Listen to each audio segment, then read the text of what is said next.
केसरी वेदांताचार्यवर्यो मे सन्निधत्तां सदा हृदि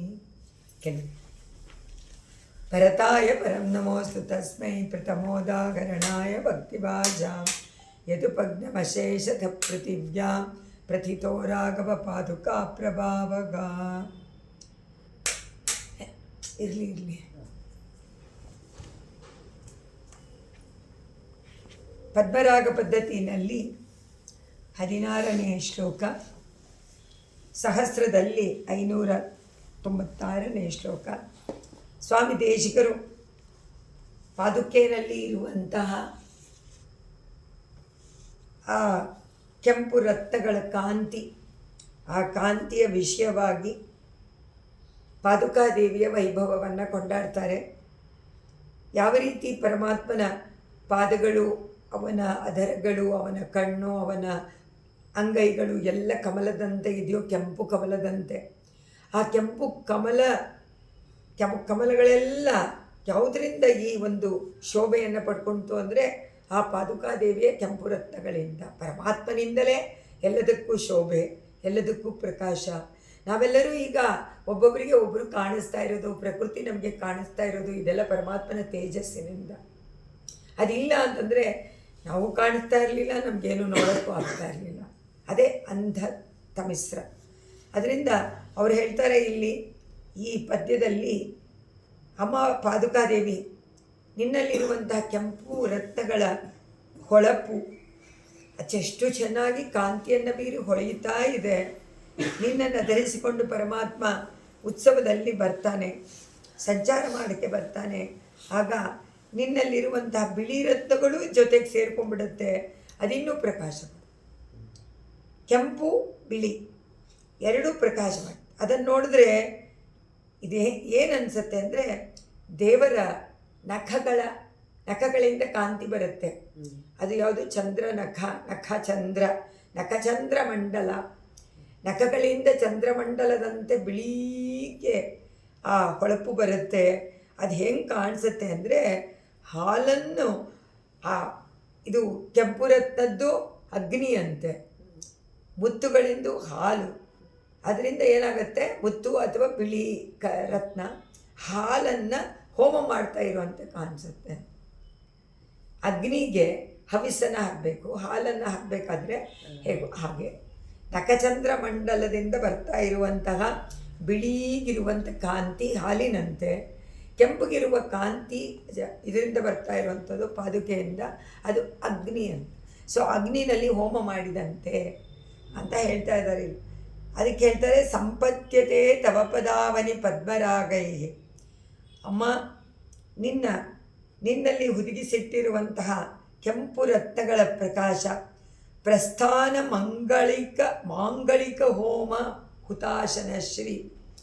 ಹುತಾಶನ ಅಂದರೆ ಅಗ್ನಿ ಭಗವಾನ್, ಮಾಂಗಳಿಕ ಹೋಮ ಅಂದರೆ ಮಂಗಳ ಹೋಮ, ಶಾಂತಿ ಹೋಮದಲ್ಲಿ ಕಡೆಯಲ್ಲಿ ಹಾಲನ್ನು, ಅದನ್ನು ಹೇಳ್ತಾರೆ.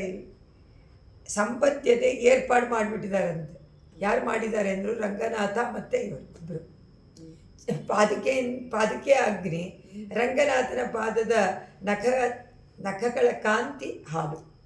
ಸೊ ಹಾಲನ್ನು ಅಗ್ನಿ ಒಳಗೆ ಹೋಮ ಮಾಡ್ತಾಯಿದ್ರೆ, ಹುತಾಶನ ಅಗ್ನಿ ಭಗವಾನ್ ಶುಭ ಕಾರ್ಯದಲ್ಲಿ ಮಾಡುವಂಥ ಹೋಮದ ಕಡೆಯಲ್ಲಿ ಮಾಡುವಂಥದ್ದು ಹಾಲನ್ನು ಅದಕ್ಕೆ ಶಾಂತಿಯಾಗಿ ಸಮರ್ಪಣೆ ಮಾಡೋದು. ಅದನ್ನು ಇಲ್ಲಿ ಹೇಳ್ತಾರೆ. ಇದು ಪದಾವನಿ, ಓ ರಂಗನಾಥನ ಪಾದುಕೆ, ತವ ನಿನ್ನ ಪದ್ಮರಾಗೈಹಿ ಕೆಂಪು ರತ್ನಗಳಿಂದ ಬರ್ತಾ ಇರುವಂತಹ ರಂಗೇಶ್ವರಸ್ಯ ಪ್ರಸ್ಥಾನ ಮಾಂಗಳಿಕ ಹೋಮ. ಪ್ರಸ್ಥಾನ ಅಂದರೆ ಅವನೀಗ ಹೊರಟಿದ್ದಾನೆ ಸಂಚಾರಕ್ಕೆ, ಉತ್ಸವ. ಈಗ ಬ್ರಹ್ಮೋತ್ಸವ ಎಲ್ಲ ಮಾಡಿದಾಗ ಮೊದಲು ಹೋಮ ಮಾಡ್ತಾರೆ. ಮೊದಲು ಮಾಡೋದೇನೆ ಮೃತ್ತಿಕಾ ಸಂಗ್ರಹಣ ಆದಮೇಲೆ ಹೋಮಕುಂಡವನ್ನು ರಚನೆ ಮಾಡಿ ಎಲ್ಲ ದೇವತೆಗಳನ್ನು ಕರೆದು ಎಲ್ಲ ಮಾಡಿ ಆಮೇಲೆ ಒಂದೊಂದಾಗಿ ಪರಮಾತ್ಮ ಉತ್ಸವಗಳನ್ನು ಕಂಡು ಅನುಗ್ರಹ ಮಾಡ್ತಾನೆ. ಅದರಿಂದ ಇವರು ಹೇಳ್ತಾರೆ ಇಲ್ಲಿ, ಪ್ರಸ್ಥಾನಕ್ಕೆ ಮಾಂಗಳಿಕ ಹೋಮ ಮಾಡಬೇಕಾದ್ರೆ, ಪ್ರಯಾಣ ಮಾಡುವುದಕ್ಕೆ ಮುಂಚೆ ಶುಭ ಕಾರ್ಯ ಮಾಡುವಂಥ ಸಮಯದಲ್ಲಿ ಹುತಾಶನ ಅಗ್ನಿಕಾಂತಿ ಜಾಸ್ತಿ ಆಗುತ್ತೆ. ಯತ್ರ ಯಾವ ಅಗ್ನಿಯಲ್ಲಿ, ಆ ಅಗ್ನಿಯಲ್ಲಿ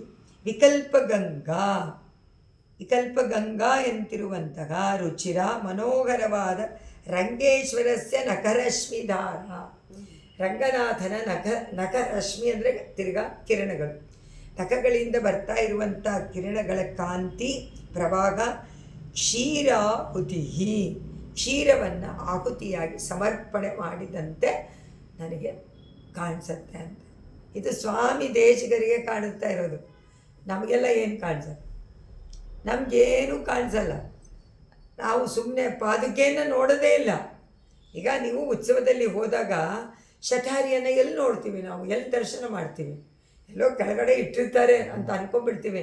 ಯಾವಾಗ ಪಾದುಕಾ ಸಹಸ್ರವನ್ನು ಅನುಭವಿಸ್ತಿರೋ ಆಗ ಒಂದೊಂದು ವಸ್ತುವು ಅವನ ಸಂಚಾರ ಕಾಲದಲ್ಲಾಗಲಿ, ಅವನು ಒಂದೊಂದು ಮಂಟಪದಲ್ಲೂ ಇದ್ದು ಕಂಡರುಳಬೇಕಾದ್ರೆ, ಅನುಗ್ರಹ ಮಾಡಬೇಕಾದ್ರೆ ಏನೇನು ನಡೆಯುತ್ತೆ ಅನ್ನೋದನ್ನು ನಾವು ವೀಕ್ಷಣೆ ಮಾಡೋಕ್ಕೆ ನಮಗೆ ಗೊತ್ತಾಗುತ್ತೆ. ಇಲ್ಲ ಅಂದರೆ ಗೊತ್ತಾಗುತ್ತೆ. ಯಾಕಂದರೆ ದಿವ್ಯ ದೇಶಗಳೆಲ್ಲ ಆಗ ವೈಭವವನ್ನು ತಿಳ್ಕೊಂಡಿರುವಂಥವ್ರ ಜೊತೆನಲ್ಲಿ ಹೋದರೆ ನಮಗೆ ಗೊತ್ತಾಗುತ್ತೆ ಅಲ್ವಾ. ಅದೇ ಥರ ಸ್ವಾಮಿ ದೇಶಿಕರು ಶ್ರೀರಂಗ ಕ್ಷೇತ್ರದಲ್ಲಿ ಇದ್ದು ಒಂದೊಂದು ಉತ್ಸವವನ್ನು ಅನುಭವಿಸಿ 365 ದಿವಸ ಪರಮಾತ್ಮ ಸಂಚಾರ ಮಾಡ್ತಾನೆ, ಉತ್ಸವಗಳನ್ನು ಮಾಡ್ಕೊಳ್ತಾನೆ. ಅಲ್ಲೇ ಮಾಡ್ಕೊಳ್ತಾನೆ, ಇಲ್ಲ ಸಂಚಾರ ಮಾಡ್ತಾನೆ. ಏನೋ ಒಂದು ಉತ್ಸವ ಇದ್ದೇ ಇರುತ್ತೆ, ಪ್ರತಿನಿತ್ಯ ನಿತ್ಯೋತ್ಸವ. ಆ ನಿತ್ಯೋತ್ಸವದಲ್ಲಿ ಇದ್ದು ಬೆಳಿಗ್ಗೆ ಮಧ್ಯಾಹ್ನ ಸಾಯಂಕಾಲ 3 ಕಾಲದ ಆರಾಧನೆಯನ್ನು ಯಾರು ಪ್ರತಿನಿತ್ಯ ಅನುಭವಿಸಿರ್ತಾರೋ ಅಂಥವರಿಗೆ ಈ ರೀತಿಯಾದ ಒಂದೊಂದು ಭಾವನೆಗಳು ತಾನಾಗೆ ಉಂಟಾಗುತ್ತೆ. ಯಾಕೆಂದರೆ ಅಷ್ಟು ರಾಸಿಕ್ಯತೆಯಿಂದ ಅದನ್ನು ಕಂಡಿರ್ತಾರೆ ಅವರು. ಸಾಮಾನ್ಯ ಜನರಂತೆ ಅಲ್ಲವಲ್ಲ ಸ್ವಾಮಿ ದೇಶಿಕರು, ಅಪೂರ್ವ. ಸಾಕ್ಷಾತ್ ಶ್ರೀನಿವಾಸನೇ ಘಂಟಾವತಾರ ಅಂದರೆ ಶ್ರೀನಿವಾಸನೇ ವೆಂಕಟೇಶನೇ ವೆಂಕಟನಾಥನಾಗಿ ಅವತಾರವನ್ನು ಮಾಡಿ ಏನೇನು ಭಗವದ್ ರಾಮಾನುಜರು ಮಾಡಿರಲಿಲ್ವೋ, ಅವರು ಬಿಟ್ಟು ಹೋಗಿತ್ತೋ ಅದನ್ನೆಲ್ಲ ಸಂಪೂರ್ಣವಾಗಿ ಮಾಡಿದ್ರು. ಅದರಿಂದನೇ ಅವರಿಗೆ ಅಭಿನವ ರಾಮಾನುಜರು ಅಂತಾನೆ ಅವರಿಗೆ ಕರೆಯೋದು. ಅವರಿಗೆ ರಾಮಾನುಜರು ಆದರೆ ನೋಡೋದಕ್ಕೆ ಏನನ್ಸುತ್ತೆ, ರಾಮಾನುಜರನ್ನು ಸ್ವಾಮಿ ದೇಶಿಗರು ಆಚಾರ್ಯರಾಗಿ ಸ್ವೀಕಾರ ಮಾಡಿದ್ರು. ನೋಡ್ದೇನೆ ಅಂದರೆ ಅದೃಶ್ಯವಾಗಿ. ಯಾಕೆಂದರೆ ಅವ್ರದ್ದು ಆಗೋಗಿತ್ತಲ್ಲ ಅವತಾರ, 200 ವರ್ಷ ಆಗೋಗಿತ್ತು. ಆದರೆ ಯಾರನ್ನಾದರೂ ನೀವು ಆಚಾರ್ಯನಂತೆ ಸ್ವೀಕಾರ ಮಾಡಬೇಕು ಅಂತ ಸದಾ ಅವರ ಅನುಗ್ರಹ ನಿಮ್ಮ ಮೇಲಿದ್ರೇ ಇಂತಹ ಅಪೂರ್ವವಾದ ಮಾಡೋಕ್ಕೆ ಅಘಟಿತ ಘಟನೆಯನ್ನು ಮಾಡೋಕ್ಕೆ ಸಾಧ್ಯ ಇಲ್ಲ. ದೇಶಿಕರದು ಅಘಟಿತ ಘಟನೆ, ಅವರಂತೆ ಯಾರೂ ರಚನೆ ಮಾಡೋಕ್ಕೆ ಸಾಧ್ಯ ಇಲ್ಲ. ಅದಕ್ಕೆ ಇಲ್ಲಿ ಹುತಾಶನ ನಮ್ಮಾಳ್ವಾರವರಿಗೆ ದೇವರಲ್ಲಿ ತುಂಬ ಆಸೆ, ಭಕ್ತಿ, ಪ್ರೀತಿ, ಪರಮ ಪ್ರೀತಿ. ಅದು ಎಲ್ಲೇ ಮೀರಿ ಇರೋದ್ರಿಂದ ತುಂಬ ಅವರಿಗೆ ಈ ಪ್ರಪಂಚದ ಜ್ಞಾನವೇ ಇಲ್ಲ, ಪ್ರಪಂಚ ಬೇಕಾಗಿಲ್ಲ. ಅದರಿಂದ ಪ್ರಪಂಚವನ್ನು ನೋಡಲೇ ಇಲ್ಲ. ಏನು ನೋಡಿದ್ರೂ ತಿರುಪ್ಪಾಣಾಳ್ವಾರ್ಗೆ ಅಮುದನೈ ಕಂಡ ಕಣ್ಗಳು ಮತ್ತೊಂದೇನೈ ಕಾಣಾವೆ ಅನ್ನುವಂತೆ ಅವರು ಬೇರೆ ಏನನ್ನು ನೋಡಲೇ ಇಲ್ಲ. ದೇಶಿಕರಿಗೂ ಎಲ್ಲವೂ ರಂಗನಾಥ, ಎಲ್ಲವೂ ಪರಮಾತ್ಮ, ಎಲ್ಲವೂ ಅವರ ರಂಗನಾಥನಿಗಿಂತ ಅಲ್ಲಿ ಹಸ್ತಿಗಿರಿನಲ್ಲಿರುವಂಥ ವರದರಾಜ ಅಲ್ಲೇ ಅವರೇ ಬೆಳೆಸಿದ್ದು ತಾನೆ. ಹುಟ್ಟಿದ ಅವತಾರ ಶ್ರೀನಿವಾಸಂದು, ಬೆಳೆದದ್ದು ಕಾಂಚೀಪುರದಲ್ಲಿ ಹಸ್ತಿಗಿರಿನಲ್ಲಿ. ಅದರ ಮುಂಚೆ ಪೂರ್ತಿ ವಾಸ ಮಾಡಿದ್ದು ಶ್ರೀರಂಗ ಕ್ಷೇತ್ರದಲ್ಲಿ. ಆಮೇಲೆ ಕಡೆಯಲ್ಲಿ ಬಂದಿದ್ದು ಸತ್ಯಗಾಲ ಮೇಲುಕೋಟೆಗೆ. ಸೊ 4 ದಿವ್ಯ ದೇಶ ನಮ್ಗೆ ಯಾತಕ್ಕೆ ಮುಖ್ಯ ಅಂತಂದರು, ಇದಕ್ಕೆ ಮುಖ್ಯ. ಎಲ್ಲ ಆಚಾರ್ಯರು ಆಸೆಪಟ್ಟು ಅಲ್ಲೇ ಇದ್ದು ಅಲ್ಲೇ ವಾಸ ಮಾಡಿ ಭಗವಂತನನ್ನು ಅನುಭವಿಸಿ ಅವನಿಗೆ ಮಂಗಳವನ್ನು ಹಾಡಿ ಸ್ತೋತ್ರಗಳನ್ನು ರಚನೆ ಮಾಡಿದ್ರಿಂದ ಆ 4 ಶ್ರೀರಂಗ ಮಂಗಳಮಣಿ ಕರುಣಾನಿವಾಸಂ ಶ್ರೀ ವೆಂಕಟಾದ್ರಿ ಶಿಖರೋಜ್ವಲ ಪಾರಿಜಾತಂ ಶಿಷ್ಯನ್ ನಮಾಮಿ ಶಿರಸ ಯದುಶೈಲ ದೀಪಂ. ಒಂದು ಪಾರಿಜಾತ, ಒಂದು ವಿಶೇಷವಾದ ದೀಪ, ಜ್ಞಾನದೀಪ ಅಂತ ಹೇಳೋ ಹಾಗೆ.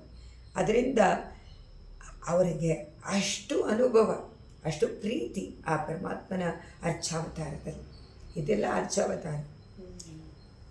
597 ಆಮುಂಚತಾಂ ಅರುಣಯಾವಕ ಪಂಕಲಕ್ಷ್ಮೀಂ ಶೋಣಾಶ್ಮನಾಂ ತವ ಪದಾವನಿ ಕಾಂತಿಯೋಗಾತ್ ಪದ್ಮಾಸಗಾಯ ಪದಪದ್ಮನಖಾಶ್ರಯಂತೆ ಸಂಧ್ಯಾನುರಂಜಿತ ಸುಧಾಕಲ ಕರಬಿಂಬಶೋಭಾಂ ಸುಧಾಕರಬಿಂಬಶೋಭಾಂ ಸಂಧ್ಯಾ ಅನುರಂಜಿತ ಸಂಧಿಕಾಲದಲ್ಲಿ ಕೆಂಪು ಎಲ್ಲ ಬಣ್ಣ ಕೆಂಪಗಿರುತ್ತಲ್ವ. ಪದಾವನಿ ಪದ್ಮಾಸಹಾಯ ಶ್ರೀರಂಗನಾಥನ ಪದ್ಮಾಸಹಾಯ ಅಂದರೆ ಪದ್ಮ ಯಾರಿಗೆ ಸಹಾಯ ಮಾಡ್ತಾಳೋ ಪದ್ಮಾಗೆ ಯಾರು ಸಹಾಯವಾಗಿ ಇವರು ಅನುರೂಪವಾಗಿದ್ದಾರೆ. ಇಬ್ಬರು ಮಹಾಲಕ್ಷ್ಮಿ ಮತ್ತು ಶ್ರೀಮನ್ನಾರಾಯಣ. ಅದರಿಂದ ಶ್ರೀಮನ್ನಾರಾಯಣ ಚರಣ. ಲಕ್ಷ್ಮಿಯನ್ನು ಬಿಟ್ಟು ಪರಮಾತ್ಮನ ಒಬ್ಬನನ್ನು ಯಾರೂ ಹಿಡ್ಕೋಬಾರ್ದು. ಪರಮಾತ್ಮನನ್ನು ಬಿಟ್ಟು ಮಹಾಲಕ್ಷ್ಮಿಯನ್ನು ಮಾತ್ರ ಹಿಡ್ಕೊಂಡ್ರೂ ಪ್ರಯೋಜನ ಇಲ್ಲ. ಎರಡಕ್ಕೂ ಉದಾಹರಣೆ ಶ್ರೀಮದ್ ರಾಮಾಯಣದ್ದು, ರಾವಣ ಮತ್ತು ಶೂರ್ಪಣಖಿ. ಅದರಿಂದ ಜೊತೆಯಲ್ಲಿ ದಿವ್ಯ ದಂಪತಿ, ದೈವ ದಂಪತಿಗಳು ಅವರು. ಅವರನ್ನು ನಾವೇನಂತ ಕರಿತೀವಿ? ನಮ್ಮ ತಂದೆ ತಾಯಿ ಅಂತಲೇ ಹೇಳ್ತೀವಿ. ಯಾವಾಗ ತಂದೆ ಒಬ್ಬರೇ ಇಲ್ಲ, ತಾಯಿ ತಂದೆ ಅವರೇ ಪಿತೃಗಳು. ಅದರಿಂದ ಅವರಿಬ್ಬರನ್ನ ಸೇರಿಸಿ ನಾವು ದೇವೋ ಭವ ಅಂತ ಹೇಳಬೇಕೇ ವಿನಃ ಒಬ್ಬರೇ ದೇವರು ಹಾಕೋಕ್ಕಾಗೋದಿಲ್ಲ. ಅದರಿಂದ ಪದ್ಮಾಸಗಾಯ ಅಂತಾರೆ ಕರೀತಾರೆ ಇವನನ್ನು, ಪರಮಾತ್ಮನನ್ನು, ರಂಗನಾಥನನ್ನು. ಪದಪದ್ಮ ನಖಾಗ, ಅವನ ಪದಪದ್ಮ, ಅವನ ಪಾದಾರವಿಂದದ ನಖ ಉಗುರುಗಳು. ನಖ ಅಂದರೆ ಉಗುರುಗಳು. ಅರುಣ ಪಂಕ. ಅರುಣ ಅಂದರೆ ಅರುಣ ಯಾವಕ ಪಂಕ ಲಕ್ಷ್ಮಿ. ಅರುಣ ಕೆಂಪು, ಯಾವಕ ಇದರದ್ದು ಗೋರಂಟಿ ಇದೆಯಲ್ಲ ಅದು ಕೆಂಪಿಗಿದೆ. ಅದು ಮಹಾಲಕ್ಷ್ಮಿ ಏನೇನು ಹಾಕ್ಕೊಳ್ತಾಳೆ ಪಾದಕ್ಕೆಲ್ಲ ಗೋರಂಟಿ ಅಲಂಕಾರ, ಕೈಗೆ ಕಾಲಿಗೆ ಎಲ್ಲ ಗೋರಂಟಿ ಅಂತ. ಆ ಗೋರಂಟಿಯ ಗಂಧದ ಕಾಂತಿ, ಗಂಧದಿಂದ ಕಾಂತಿ ಬರುತ್ತಾ ಅಂದರು. ಕೆಂಪು ಗಂಧದಂತೆ ಇರುವಂಥ ಗೋರಂಟಿಯ ಅದರ ಒಂದು ಪ್ರಕಾಶ, ಅದು ಕೂಡ ಪ್ರಕಾಶ ಕೊಡುತ್ತೆ. ಹಾಕ್ಕೊಂಡು ಕೈಗೆಲ್ಲ ಹಾಕ್ಕೊಂಡ್ರೆ ಅದು ಕಾಂತಿ ಕಾಣಿಸುತ್ತಲ್ವ, ಎದ್ದು ಕಾಣಿಸೋದೇನೆ ಇದರಲ್ಲಿ ಕಾಂತಿ ಪ್ರಕಾಶ. ಆಮುಂಚತ ಉಂಟು ಮಾಡುವಂಥ ನಿನ್ನ ಶೋಣ ಅಶ್ಮನ ಅಂದರೆ ಕಲ್ಲು, ಅಂದರೆ ಕಲ್ಲು, ಶೋಣ ಅಂದರೆ ಕೆಂಪು ಕಲ್ಲು ಅಂದರೆ ಕೆಂಪು ರತ್ನದ ಕಾಂತಿ. ಆ ಕಾಂತಿ ಯೋಗ ಪ್ರಕಾಶದ ಸಂಬಂಧದಿಂದ ಏನಾಯ್ತು ಇವಾಗ? ಸಂಬಂಧದಿಂದ ಸಂಧ್ಯಾಕಾಲದ ಅನುರಂಜಿತ, ಸಂಧಿಕಾಲದಲ್ಲಿ ಕೆಂಪಾಗಿ ಮಾಡುವಂಥ, ಕೆಂಪಾಗಿ ಮಾಡಿಬಿಟ್ಟಿದ್ಯಂತೆ. ಸುಧಾಕರ ಬಿಂಬಶೋಭ. ಸುಧಾಕರ ಯಾರು? ಅಮೃತವನ್ನು ಕೊಡ್ತಾ ಇರುವಂಥ ಸುಧಾಕರ ಚಂದ್ರ. ಆ ಚಂದ್ರ ಬಿಂಬಶೋಭ ಮಂಡದಲ್ಲಿರುವಂಥ ಕಾಂತಿ ಅಂತ ಇಲ್ಲುಂಟು.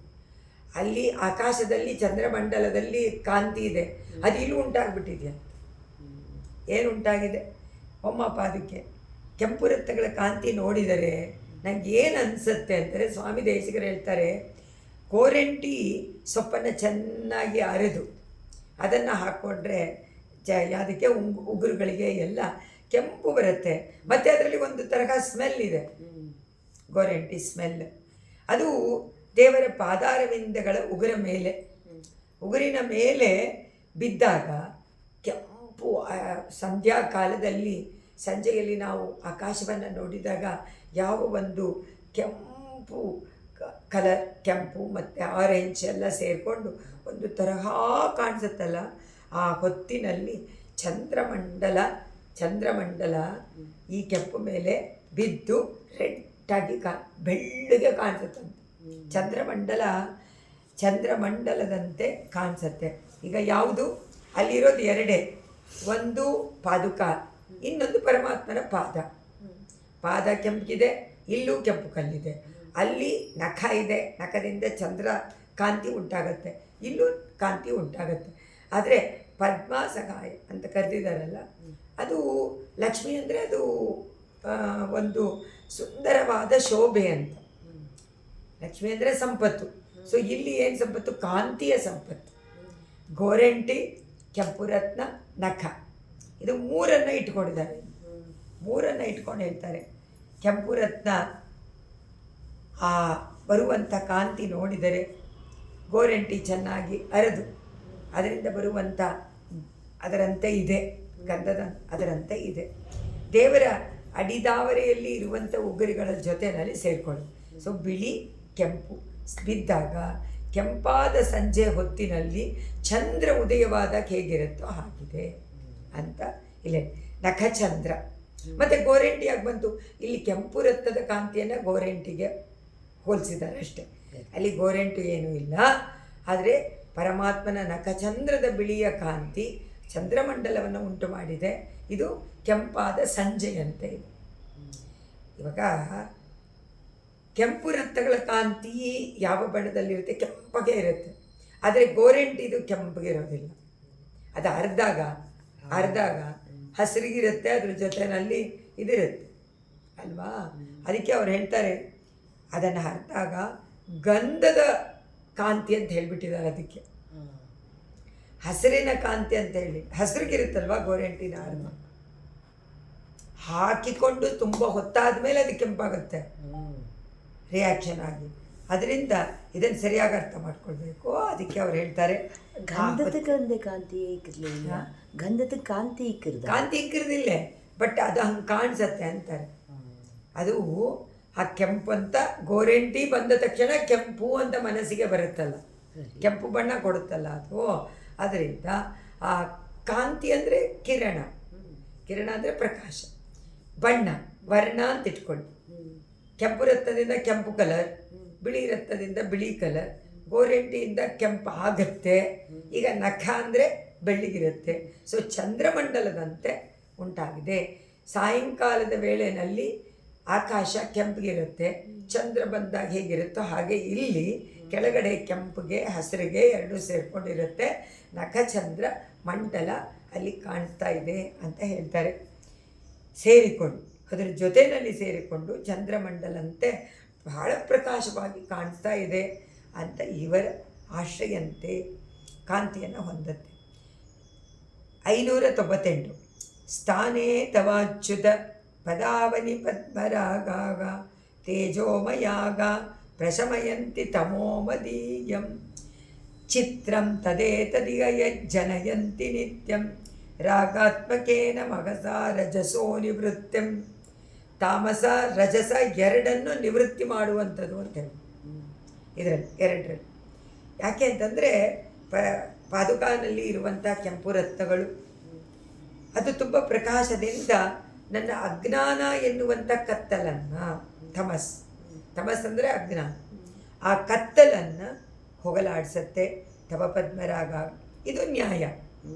ಬೆಳಕಿನಿಂದ ಕತ್ತಲು ಹೋಗೋದು ಸಾಮಾನ್ಯ, ಎಲ್ಲರಿಗೂ ಗೊತ್ತಿರುವಂಥದ್ದು, ಯುಕ್ತವಾದದ್ದು ಮತ್ತು ಸ್ವಭಾವ. ಬೆಳಕು ರಾಗವಾಗಿದೆ ಅಂತಾರೆ. ಇವಾಗ ರಾಗ ಅಂದರೆ ಕೆಂಪು, ಅಂದರೆ ಕೆಂಪಾಗಿ ರಾಗ ಅಂದರೆ ಇನ್ನೊಂದು ಆಸೆ, ಕಾಮ ರಾಗ ಅಂದರೆ ಆಸೆ ಎಲ್ಲನೂ ಬರುತ್ತೆ.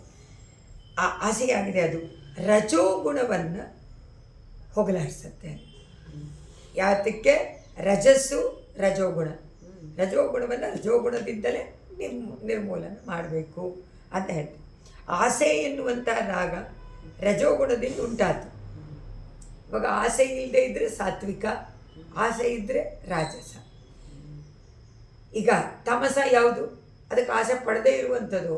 ಸತ್ವನೂ ಇಲ್ಲ, ರಜಸ್ಸೂ ಇಲ್ಲ, ಸುಮ್ಮನೆ ಯಾವಾಗಲೂ ಏನೂ ಮಾಡದೇ ಇರುವಂಥದ್ದು ತಾಮಸ. ಏನೂ ಇಲ್ಲವೇ ಇಲ್ಲ, ಆಲಸ್ಯ. ಅದರಿಂದ ತಾಮಸ ಹೊಟ್ಟೋಗುತ್ತೆ. ಅಂದರೆ ಯಾವ ಸ್ವಲ್ಪ ಬೆಳಕು ಬಂದರೂ ತಾಮಸ ಹೊಟ್ಟೋಗುತ್ತೆ, ಕತ್ತಲೆ ಹೊಟ್ಟೋಗುತ್ತೆ. ಹಾಗೆಯೇ ಇಲ್ಲಿ ಹೇಳಿಬಿಟ್ಟು ಆಮೇಲೆ ಹೇಳ್ತಾರೆ ಆಸೆ ಎನ್ನುವಂತಹ ರಾಗ ಎಂದರೆ ರಜಸ್ಸು. ಆ ರಜಸ್ಸು ರಜೋಗುಣದಿಂದ ಉಂಟಾಗತ್ತೆ. ಆಸೆಯಿಂದ ರಜೋಗುಣ ಹೋಗುತ್ತೆ. ಇದು ಆಶ್ಚರ್ಯವಲ್ವಾ ಅಂತ. ರಜಸ್ಸಿನಿಂದ ರಜಸ್ ಹೋಗೋದು ಆಸೆಯಿಂದ ಅಂತ, ಇದು ಆಶ್ಚರ್ಯ ಅಂತ. ಅದೇ ತಿರುವಡಿಗೆ ಆಸೆ ಪಟ್ಟಕ ಹೆಂಗ್ರೆ ಬೇರೆ ಅದರಿಂದ ಆಸೆ ಬಂದಾಗ ರಾಜಸ ಅಂತ ಗೊತ್ತಾಯಿತು. ಅದು ಹೋಗಬೇಕಾದ್ರೆ ಆ ಪಾದುಕಾದೇವಿಯ ಆ ಕೆಂಪು ರಕ್ತಗಳ ಕಾಂತಿ ಬೀಳಬೇಕು ನಮ್ಮ ಮೇಲೆ. ಕಾಂತಿ ನಮ್ಮ ಮೇಲೆ ಕಟಾಕ್ಷ ಕಾಂತಿ ಬಿದ್ದರೆ ಈ ರಜಸ್ಸು ಹೋಗುತ್ತೆ. ಸ್ವಾಭಾವಿಕವಾಗಿ ಪಾದುಕೆಯನ್ನು ನೋಡಿದ ತಕ್ಷಣ ತಮಸ್ಸು ಹೊಟ್ಟೋಗುತ್ತೆ, ರಜಸ್ಸು ಹೋಗಬೇಕಲ್ಲ, ಆಸೆ ಇದ್ದೇ ಇರುತ್ತಲ್ಲ. ಎಲ್ಲೋ ಒಂದು ಕೆಳಗಡೆ ಏನೋ ಒಂದು ಆಸೆ ನಮ್ಮ ಹೃದಯದ ತಳದಲ್ಲಿ ಇದ್ದೇ ಇರುತ್ತೆ. ನಾವೇನೋ ಬಾಯಿನಲ್ಲಿ ಹೋಯ್ತು ಅಂತ ಹೇಳ್ಬೋದು ವೈರಾಗ್ಯದಿಂದ. ಆದರೆ ಏನಾದರೂ ನೋಡಿದ ತಕ್ಷಣ ಆಸೆ ಬಂದೇ ಬರುತ್ತಾ? ಅದು ರಜೋಗುಣ, ಅದು ಹೋಗಬೇಕು ಅಂತಾರೆ. ಅಚ್ಯುತ, ಅದನ್ನೇ ಇಲ್ಲಿ ಅಚ್ಯುತ ಪಾದಾವನಿ ಪದ್ಮರಾಗಾಗ ತೇಜೋಮಯಾಗ ಪ್ರಶಮಯಂತಿ ತಮೋಮದೀಮೈ. ಪ್ರಶಮಯಂತಿ ಪೂರ್ತಿ ಹೋಗಲಾಡಿಸ್ಬಿಡುತ್ತೆ.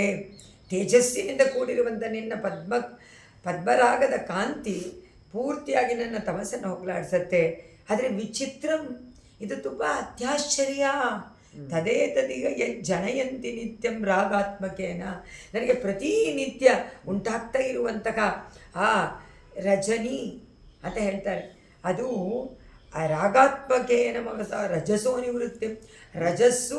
ರಜಸ್ಸನ್ನೇ ನಿವೃತ್ತಿ ಮಾಡುತ್ತಲ್ಲ, ತಮಸ್ಸೋಗೋದು ಆಶ್ಚರ್ಯ ಇಲ್ಲ. ಆದರೆ ನಿನ್ನ ಪದ್ಮರಾಗದ ಆ ಕೆಂಪು ಕಾಂತಿ ನನ್ನ ರಜೋಗುಣವನ್ನು ಪೂರ್ತಿ ಹೋಗಲಾಡಿಸುತ್ತಲ್ಲ, ಇದು ತುಂಬ ಆಶ್ಚರ್ಯವಾದ ಚಿತ್ರಂ ಅಂದರೆ ವಿಚಿತ್ರಂ, ಆಶ್ಚರ್ಯ ಅಂತ ಹೇಳ್ತಾರೆ ಇದರಲ್ಲಿ. ಓರನ್ನುತ್ತಾನೆ ಅಮೆಯಾದೋ ತಾರಣೆಯಲ್ಲಿ வாழ்வார்க்கு வானேரப்போ மளவும் வாழ்வு. ದೇಶಿಕರ ಸ್ತುತಿಯಿಂದ ಏನಪ್ಪ ಸಿಗುತ್ತೆ?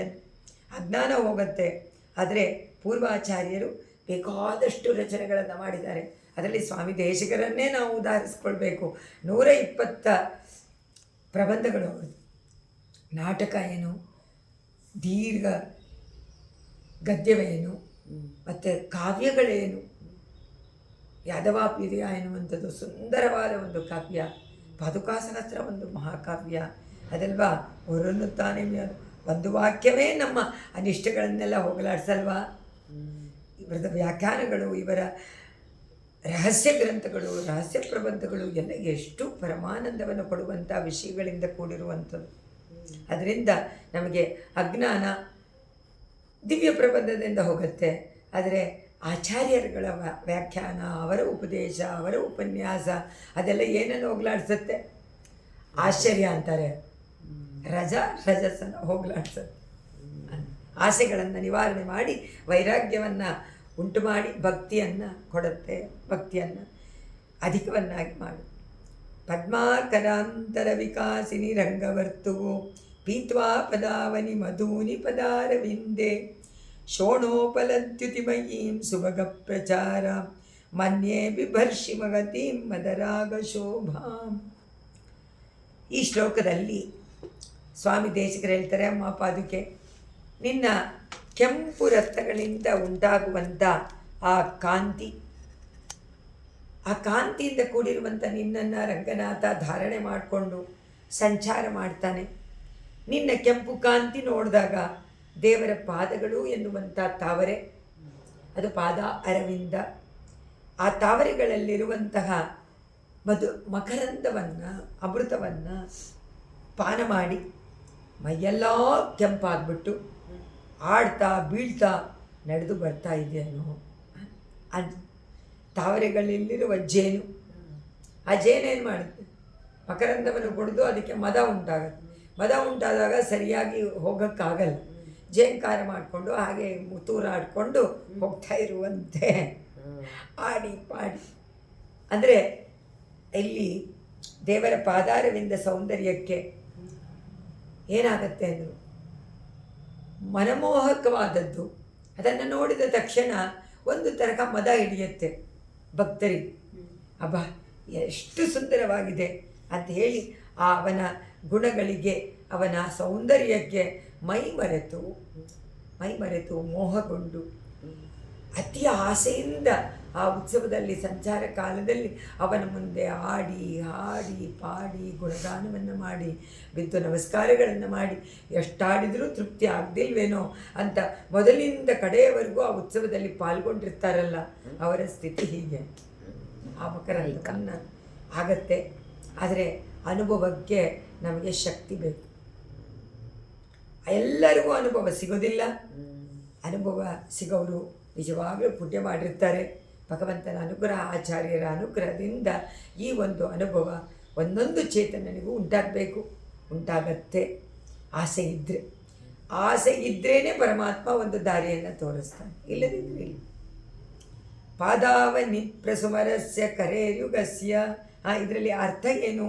ಪದಗಳ ಅರ್ಥ ಅಂದರೆ ಹಿಂದಿನ ಶ್ಲೋಕ 19ನೇದು 599 ಪಾದಾವನಿ ರಂಗನಾಥನ ಪಾದಗಳನ್ನು ಸಂರಕ್ಷಣೆ ಮಾಡುವಂತಹ ಪಾದುಕೆಯೇ.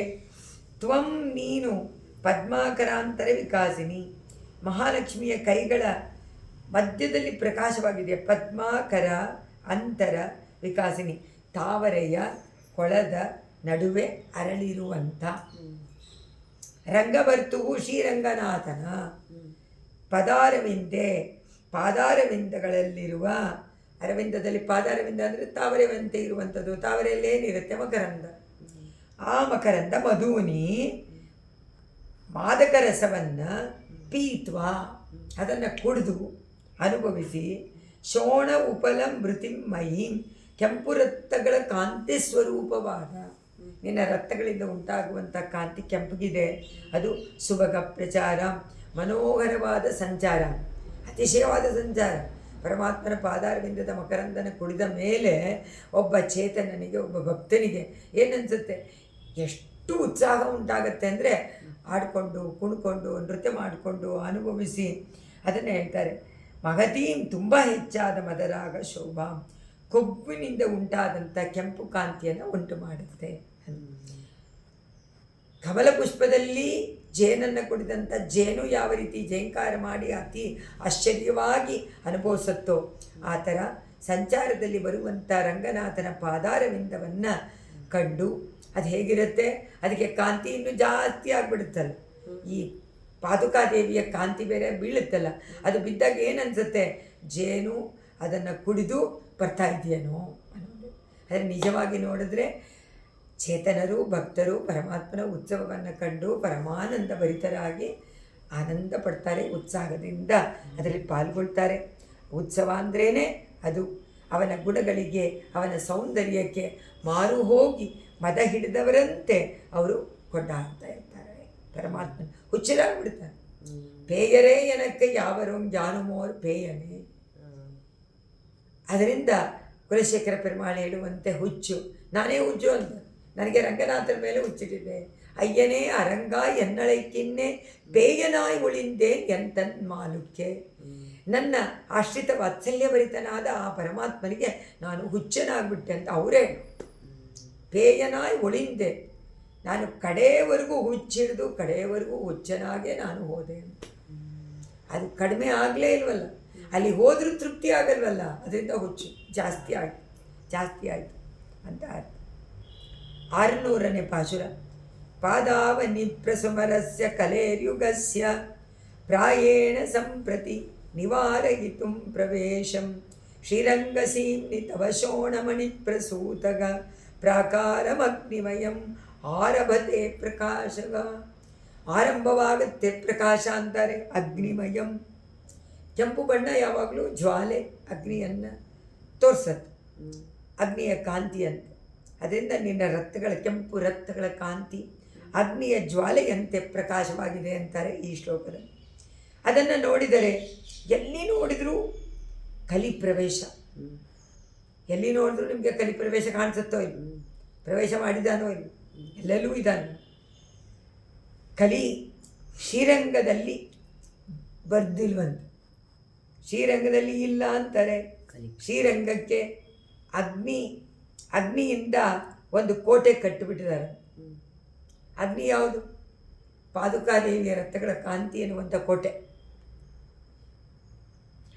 ಆ ಕೋಟೆ ಕಟ್ಟಿರೋದ್ರಿಂದ ಅದಕ್ಕೆ ಯಾರೂ ಒಳಗೆ ಬರೋಕ್ಕಾಗಲ್ಲ, ಶ್ರೀರಂಗರಾಜ ಮಾತ್ರ ಆ ಕೋಟೆಯಲ್ಲಿ ಓಡಾಡ್ತಾ ಇರ್ತಾರೆ ಅಂತಾರೆ. ಅದೇ ಅವರು ಕೋಟೆ ಕಟ್ಟಿದಂತಿದೆ, ನಿನ್ನನ್ನು ಧರಿಸಿಕೊಂಡು ಪರಮಾತ್ಮ ಪ್ರದಕ್ಷಿಣವಾಗಿ ಊರಿನಲ್ಲಿ ವಿಜೃಂಭಣೆಯಿಂದ ಬರ್ತಾನೆ. ಯಾಕೆಂದರೆ ಅದು ಬೇರೆ ಯಾರು ಒಳಗೆ ಸೇರಿಸಲ್ಲ. ಅಗ್ನಿ ಪರಮಾತ್ಮ ಮಾತ್ರ ಅಗ್ನಿ ಒಳಗಡೆ ಇರ್ಬೋದು, ಅವನೇ ಅಗ್ನಿ ರೂಪ, ಬೇರೆ ಯಾರಾದರೂ ಹೋಗೋಕ. ಆದರೆ ಪರಮಾತ್ಮ ಸಂಚಾರದಲ್ಲಿ ಬಂದಾಗ ಅಗ್ನಿನೇ ನಡ್ಕೊಂಡು ಬರ್ತಾ ಇರುವಂಥ ಇದೆ ಅಂತ ಅರ್ಥ.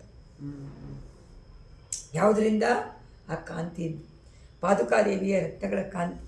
ಅಮ್ಮ ಪದ ಅವನಿ, ಪರಮಾತ್ಮನ ಪಾದವನ್ನು ಸಂರಕ್ಷಣೆ ಮಾಡುವಂತಹ ಶ್ರೀರಂಗನಾಥನ ಪಾದುಕೆಯೇ. ತವ ನಿನ್ನ ಶೋಣಾಮಣಿ ಪ್ರಸೂತ, ಈ ಶೋಣ ಅಂದರೆ ಕೆಂಪು, ಮಣಿ ಅಂದರೆ ರತ್ನ, ಅದರಿಂದ ಪ್ರಸೂತವಾದಂಥ ಕಿರಣಗಳ ಕಾಂತಿ ಅದು ಉಂಟಾಗಿದೆ. ಅದು ಪ್ರಕಾಶಕ, ತುಂಬ ಪ್ರಕಾಶಮಾನವಾಗಿದೆ. ಪ್ರಸೃಮರಸ್ಯ ಎಲ್ಲ ಕಡೆಯಲ್ಲೂ ಕಲೆಗೆ ಯುಗಸ್ಯ ಕಲಿಯುಗಕ್ಕೆ, ಕಲಿಯುಗದಲ್ಲಿ ಏನಿದೆ, ಕಲಿಯುಗದ ಪ್ರಭಾವ ಎಲ್ಲೆಲ್ಲೂ ಇದೆ. ಆದರೆ ಶ್ರೀರಂಗ ಕ್ಷೇತ್ರದಲ್ಲಿ ಶ್ರೀರಂಗ ಸೀಮ್ನಿ ಪ್ರವೇಶ ಸುಪ್ರತಿ ಈಗ ನಿವಾರಿತು. ಆದರೆ ಕಲಿಗೆ ಶ್ರೀರಂಗದಲ್ಲಿ ಪ್ರವೇಶ ಇಲ್ಲದಂತೆ ಮಾಡಿಬಿಟ್ಟೆ ನೀನು. ಆವಾಗ ದೇಶಿಕರ ಕಾಲದಲ್ಲಿ ಯಾಕೆ ಅಂತಂದರೆ ಆಗ ಬರೀ ಶ್ರೀ ವೈಷ್ಣವರೇ ಇದ್ದರು ಎಲ್ಲ ಸಪ್ತ ಪ್ರಾಕಾರದಲ್ಲಿ. ಬೇರೆಯವರೆಲ್ಲ ಎಲ್ಲಿದ್ದರು? ಬೇರೆಯವರೆಲ್ಲ ಕಾವೇರಿಯಿಂದ ಆಚೆ. ಸಪ್ತ ಪ್ರಕಾರದಲ್ಲಿ ಪರಮಾತ್ಮನಿಗೆ ಸ್ತೋತ್ರ ಮಾಡ್ತಾ ಭಕ್ತರೇ ಇದ್ಬಿಟ್ರಂತೆ. ಲಕ್ಷಾಂತರ ಭಕ್ತರು ಬಂದು ಹೋಗ್ತಾಯಿದ್ರು. ಸಪ್ತ ಪ್ರಾಕಾರ ಮಧ್ಯದಲ್ಲಿರುವಂಥ ಸುಂದರವಾದ ಭೂವೈಕುಂಠ ಪರಮಪದವೇ ಇದು ಅಂತ ಎಲ್ಲರೂ ಅಷ್ಟು ಅದಕ್ಕೆ ಮರ್ಯಾದೆಯನ್ನು ಕೊಟ್ಟು ಯಾರೂ ಬರ್ತಾಯಿಲ್ಲ. ಇದಕ್ಕೆ ತಿರುಪಾಣಾಳ್ವಾರೇ ಒಂದು ಉದಾಹರಣೆ. ಅವರು ನಾನು ಕಾಲನ್ನು ಇಡಲ್ಲ ಅಂತಂದು ಅವರೇ ದೂರವಾಗಿದ್ದು. ಇವ್ರು ಯಾರೂ ರೆಸ್ಟ್ರಿಕ್ಟ್ ಮಾಡಲಿಲ್ಲ. ಯಾಕಂದರೆ ಪರಮಾತ್ಮನ ಹತ್ರ ಯಾರು ಬೇಕಾದರೂ ಹೋಗ್ಬೋದು. ಆದರೆ ಅವ್ರಿಗೆ ಅದು ಇರಲಿಲ್ಲ. ಈಗಿನವ್ರಿಗೆ ಭಯನೇ ಇಲ್ವಲ್ಲ.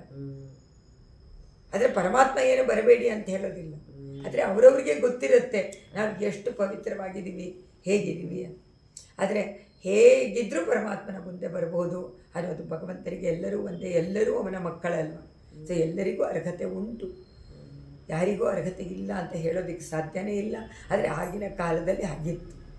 ಎಲ್ಲರೂ ಪರಮಾತ್ಮನ ಸೇವೆಯನ್ನು ಮಾಡುವಂಥವರೇ ಅಲ್ಲಿ ವಾಸ ಮಾಡ್ತಾಯಿದ್ರು. ಅದರಿಂದ ಸೇವೆ ಮಾಡುವಂಥ, ಅದಕ್ಕೆ ಅವರು ಹೇಳ್ತಾರೆ ಪಾದಾವನಿ. ಯಾವಾಗ ಪಾದುಕಾದೇವಿ ನೀನು ಒಂದು ಜ್ವಾಲೆಯನ್ನು ಉಂಟು ಮಾಡಿಬಿಟ್ಟಿಯೋ, ಅಗ್ನಿ ಜ್ವಾಲೆ ಕೋಟೆ. ಇವಾಗ ಯಾವುದು ಕೋಟೆ? ಅಗ್ನಿಕೋಟೆ. ನಾವು ಕೇಳಿದ್ದೀವಿ ಕಲ್ಲಿನ ಕೋಟೆ, ನೀರಿನ ಕೋಟೆ, ಅದೆಲ್ಲ. ಈಗ ಜ್ವಾಲೆಯ ಕೋಟೆ, ಅಗ್ನಿಯ ಕೋಟೆಯನ್ನು ಕಟ್ಟಿಬಿಟ್ಟು ರಂಗನಾಥ ತನಗೆ ಇಷ್ಟ ಬಂದಂತೆ ಸ್ವೇಚ್ಛೆಯಿಂದ ವಿಹಾರ ಮಾಡ್ತಾ ಇದ್ದಾನೆ. ನೀನು ಅವನನ್ನು ಧರಿಸ್ಕೊಂಡು ಬಂದುಬಿಡ್ತೀಯ, ಅವನು ನಿನ್ನನ್ನು ಧರಿಸ್ಕೊಂಡು ಸ್ವೇಚ್ಛೆಯಾಗಿ ವಿಹಾರ ಮಾಡ್ತಾನೆ. ಪ್ರಾಕಾರಂ ಅಗ್ನಿಮಯಂ, ಪ್ರಾಕಾರ ಪೂರ್ತಿ ಅಗ್ನಿಮಯವಾಗಿ ಆರಭತೆ ಪ್ರಕಾಶಕ. ಪ್ರದಕ್ಷಿಣವಾಗಿ ಊರಿನಲ್ಲಿ ಪರಮಾತ್ಮ ತನ್ನ ಸಂಚಾರವನ್ನು ಆರಂಭ ಮಾಡ್ತಾನೆ. ಆಗ ಆ ಕೆಂಪು ಕಾಂತಿ ಕೋಟೆ ಕಟ್ಕೊಂಡು ಬಂದ್ಬಿಡುತ್ತೆ ಅಂತಾರೆ. ಆರಂಭ ಅಂದರೆ ಆಳ್ವಾರ ಪಾಶುರುಗಳಿಗೆ ಅರ್ಥವನ್ನು ತಿಳ್ಕೊಳ್ಬೇಕು. ತಿಳ್ಕೊಂಡಾಗ ಪರಮಾನಂದ ಉಂಟಾಗತ್ತೆ. ಆದರೆ ಅದಕ್ಕೆ ಶಕ್ಯತೆ ಇಲ್ಲ ಅಂತ ಇಟ್ಕೊಳ್ಳಿ. ಆಳ್ವಾರ್ ಹೇಳಿದಂತೆ ನಮಗೆ ನಡ್ಕೊಳ್ಳೋಕ್ಕೂ ಆಗೋದಿಲ್ಲ. ನಾವು ಯಾವುದನ್ನು ನಾವು ಅಪ್ಲೈಯೇ ಮಾಡ್ಕೊಳ್ಳೋದಿಲ್ಲ. ನಾವು ಸ್ವೇಚ್ಛೆಯಿಂದ ಇದ್ದು ಬಿಡ್ತೀವಿ, ಆದರೆ ಏನೂ ಪ್ರಯೋಜನ ಇಲ್ಲ. ಆಳ್ವಾರ್ಗಳ ಸೂಕ್ತಿಗಳನ್ನು ಚೆನ್ನಾಗಿ ಅರ್ಥ ಮಾಡ್ಕೊಳ್ಬೇಕು. ಅವ್ರು ಹೇಳಿದಂತೆ ನಡ್ಕೊಳ್ಬೇಕು. ಜ್ಞಾನ ಭಕ್ತಿ ವೈರಾಗ್ಯವನ್ನು ಬೆಳೆಸ್ಕೊಳ್ಬೇಕು. ಪರಮಾತ್ಮನ ಹತ್ತಿರ ಹೋಗಬೇಕು. ಯಾವಾಗ ನಮಗೆ ವಯಸ್ಸು ಜಾಸ್ತಿ ಆಗ್ತಾ ಇದೆಯೋ ಮೃತ್ಯು ಹತ್ತಿರ ಇದೆ. ಅಂದರೆ ವಯಸ್ಸಾದಾಗಲೇ ಮೃತ್ಯುನಾ? ಯಾವಾಗ ಬೇಕಾದರೂ ಬರ್ಬೋದಲ್ಲ, ಈಗ ನೋಡ್ತಾ ಇದ್ದೀವಲ್ಲ. ಆದರೆ ನಾರ್ಮಲ್ ಆಗಿ ಸ್ವಾಭಾವಿಕವಾಗಿ ಬರೋದು ಮೃತ್ಯು ಮುಪ್ಪಿನಲ್ಲಿದ್ದಾನೆ. ಅವ್ರಿಗೆ ಎಷ್ಟು ಆಯಸ್ಸಿದೆಯೋ ಅದು ಬಂದ ಮೇಲೆ ಮುಪ್ಪಿನಲ್ಲಿ ಬರುತ್ತೆ. ಆದರೆ ಅದು ಹತ್ತಿರ ಬರ್ತಾ ಇದೆ ಅಂತ ತಿಳ್ಕೊಂಡು ನಾವು ಇಲ್ಲಿ ಸುಮ್ಮನೆ ಬಂದಿದ್ದೀವಿ, ನಾವಿಲ್ಲಿ ಅವರಲ್ಲ, ನಾವು ಪರಮಾತ್ಮನನ್ನು ಸೇರಿಕೊಳ್ಬೇಕು ಅನ್ನುವಂಥ ಲಕ್ಷ್ಯವನ್ನು ನಾವು ಹಿಡ್ಕೊಳ್ಬೇಕು. ಅದನ್ನು ಹಿಡ್ಕೊಂಡಾಗ ಹೋಗಬೇಕು. ದೇವರ ಹತ್ರನೇ ಹೋಗೋಣ ಅಂತಾನೇ ನಾವು ಚಿಂತನೆ ಮಾಡಬೇಕೇ ವಿನಃ ಇಲ್ಲೇ ಇರ್ತೀವಿ ಅಂದರೆ ಸಂಸಾರದಲ್ಲಿ ಇದ್ದು ಈ ಸಂಸಾರ ಸಾಗರ ಕ್ಲೇಶದಲ್ಲಿ ಮುಳುಗಬೇಕೇ ವಿನಃ ಇಲ್ಲಿ ಪರಮಾನಂದ ಇಲ್ಲ. ದುಃಖಭರಿತವಾದ ಮಿಶ್ರಿತವಾದಂಥ ಸಂತೋಷವೇ ವಿನಃ ನೆಮ್ಮದಿ, ಸಂತೋಷ, ಶಾಂತಿ ಎಲ್ಲ ಬೇಕು ಅಂದರೆ ಪರಮಾತ್ಮನ ಚಿಂತನೆ ಒಂದೇ, ಅವನ ಜೊತೆ ಒಂದು. ಲೀಲಾಗೃಹಾಂತರ ವಿಗಾರಿಣಿ ರಂಗನಾಥೆ ಲಾಕ್ಷಾರಸೈಹಿ ಅರುಣರತ್ನಮಯೂಕಲಕ್ಷ್ಮೈಹಿ ಪ್ರಾಯೇಣ ರಂಜಯತಿ ಪಾದ ಸರೋಜಯುಗ್ಮಂ ಸೈರಂಧ್ರಿಕೇವ ಭವತಿ ಮಣಿಪಾದರಕ್ಷೆ. ಸೈರಂಧ್ರಿ ಬ್ಯೂಟಿಷಿಯನ್. ಅವ್ರು ಹೇಳ್ತಾರೆ ರಂಗನಾಥ ಪಾದಕ್ಕೆ ನಿನ್ನಲ್ಲಿ ಕೆಂಪು ರತ್ನಗಳಿಂದ ಹುದುಗಿಸಿಟ್ಟು ಅಲಂಕಾರ ಮಾಡಿದ್ದಾರೆ. ಅದು ಮಣಿಮಣಿಯಾಗಿ ಅದರ ಪ್ರಕಾಶವನ್ನು ಬೀರ್ತಾನೇ ಇರುತ್ತೆ. ಅದು ಹೇಗೆ ಕಾಣಿಸುತ್ತೆ ಗೊತ್ತಾ? ನನಗೇನು ಅನ್ಸುತ್ತೆ ಗೊತ್ತಾ? ದೇವರು ನಿನ್ನನ್ನು ಹಾಕ್ಕೊಂಡು ಧಾರಣೆ ಮಾಡಿಕೊಂಡು ನಡ್ಕೊಂಡು ಬರ್ತಾ ಇದ್ದಾಗ ಆ ಕಿರಣಗಳು ಅವನ ಪಾದಗಳ ಮೇಲೆ ಬೀಳುತ್ತೆ. ಅವನ ಪಾದ ಮೊದಲೇ ಕೆಂಪಗಿದೆ, ಈಗ ಇನ್ನೂ ಕೆಂಪಗಾಗ್ಬಿಡುತ್ತೆ. ಅದನ್ನು ನೋಡಿದರೆ ಏನನ್ಸುತ್ತೆ, ಅಂತಃಪುರದಲ್ಲಿ ವಿನೋದವಾಗಿ ಹಾಸ್ಯ ಮಾಡಿಕೊಂಡು ಶ್ರೀರಂಗನಾಥ. ಅಂತಃಪುರದಲ್ಲಿ ಯಾರಿರ್ತಾರೆ? ಎಲ್ಲ ಮಹಿಷಿಯರಿರ್ತಾರೆ. ಓಡಾಡುವ ಶ್ರೀರಂಗನಾಥನ ಅಡಿದಾವರಿಗಳಿಗೆ ಅಲಂಕಾರ ಮಾಡುವುದಕ್ಕೆ ಅಲಂಕಾರ ಮಾಡಬೇಕಲ್ಲ. ಅವನು ಸಂಚಾರ ಕೊಟ್ಟಾಗ ನೀನೇ ಏನಾದರೂ ಗೋರೆಂಟಿಯನ್ನು ಲೇಪಿಸಿ ಶೃಂಗಾರವನ್ನು ಮಾಡ್ತಾ ಇದೆಯೇನೋ ರಂಗನಾಥನಿಗೆ. ಬ್ಯೂಟಿಷಿಯನ್ನು ಅದೇ ತಾನೇ ಮಾಡ್ತಾರೆ. ಎಲ್ಲ ಕೈಗೆಲ್ಲ ಕ್ಯೂಟೆಕ್ಸು ಅದು ಇದು ಹಾಕಿ ಗೋರೆಂಟಿ ಹಾಕಿ ಎಲ್ಲ ತಯಾರು ಮಾಡುವಂತೆ ಬ್ಯೂಟಿ ಮಾಡುವಂತೆ ನೀನೇ ಗೋರೆಂಟಿಯನ್ನು ಹಚ್ಚಿ ಶೃಂಗಾರ ಮಾಡ್ತಾ ಇದೆಯೇನೋ ಅನ್ನುವಂತೆ ಕಾಣ್ತಾ ಇದೆ. ಪರಮಾತ್ಮನ ಪಾದಾರವಿಂದ ಸ್ವಾಭಾವಿಕವಾಗಿಯೇ ಕೆಂಪು ಕಾಂತಿಯಿಂದ, ಅದಕ್ಕೆ ಅರವಿಂದ ಅಂತ ಕರೆಯೋದು, ಹಾಗೆ ಇದೆ. ಆದರೆ ಪಾದಕ್ಕೆ ಕೆಂಪು ಇನ್ನೂ ಬಿದ್ದುಬಿಟ್ರೆ ಅದೇನಾಗುತ್ತೆ, ಡಬ್ಬಲ್ ಆಗಿಬಿಡುತ್ತೆ, ಅಧಿಕವಾಗಿಬಿಡುತ್ತೆ. ಅಧಿಕವಾಗಿ ಪಾದುಕೆಯೇ ಇಲ್ಲಿ ಅಲಂಕಾರ ಮಾಡುವಂತಹ ಒಬ್ಬ ಸೈರಂಧ್ರಿ ಅಂತ ಕರೀತಾರೆ. ಪಾದುಕೆ ಅಂದರೆ ಸ್ತ್ರೀಲಿಂಗ. ಪಾದುಕೆನೇ ಒಬ್ಬಳು ಸೈರಂಧ್ರಿಯಾಗಿ ಪರಮಾತ್ಮನ ಪಾದಾರವಿಂದಕ್ಕೆ ಅಲಂಕಾರ ಮಾಡ್ತಾ ಇದ್ದಾಳೇನೋ ಅನ್ನುವಂತೆ ಕಾಣಿಸುತ್ತೆ ಸ್ವಾಮಿ ದೇಶಿಕರ ವರ್ಣನೆ. ನಮ್ಮಾಳ್ವಾರವರ ಶ್ರೀ ಸೂಕ್ತಿಗಳು ಭಗವದ್ವಿಷಯ ಅಂತ ಕರೆದಿದ್ದಾರೆ. ಅದು ಅವರು ಒಂದು ಕ್ಷಣವೂ ಭಗವಂತನನ್ನು ಮರೀಲಿಲ್ಲ, ಸದಾ ಅವನ ಚಿಂತನೆಯನ್ನು ಮಾಡ್ತಾನೇ ಇದ್ದಂಥವರು. ಅವರ ಪಾದಾರವಿಂದದಲ್ಲಿ ವಿಶೇಷವಾದ ರೀತಿಯಲ್ಲಿ ಅವರು ಅಲ್ಲಿ ನಾನು ಬಂದ್ಬಿಟ್ಟಿದ್ದೀನಿ ಅಂತ, ನಿನ್ನ ಅಡಿದಾವರಿಗಳಲ್ಲಿ ನಾನು ಬಂದುಬಿಟ್ಟಿದ್ದೀನಿ ಅಂತ. ಉನ್ನಡಿ ಶೇರ್ದ್ ಅಂದ್ರೇನು, ಸೇರ್ಕೊಂಡ್ಬಿಟ್ಟಿದ್ದೀನಿ ಅಂತ. ಅಡಿಕೀಳು ಅಮರ್ದು ಪುಗುಂದು, ನಾನು ನಿನ್ನ ಪಾದಾರವಿಂದದ ಕೆಳಗೆ ಅಮರ್ದು ಬಂದ್ಬಿಟ್ಟೆ, ಪುಗುಂದು ಆದರೆ ಅಲ್ಲಿಗೆ ಬಂದುಬಿಟ್ಟು ಅಲ್ಲಿ ಕೂತ್ಕೊಂಡ್ಬಿಟ್ಟಿದ್ದೀನಿ ಅಂತ.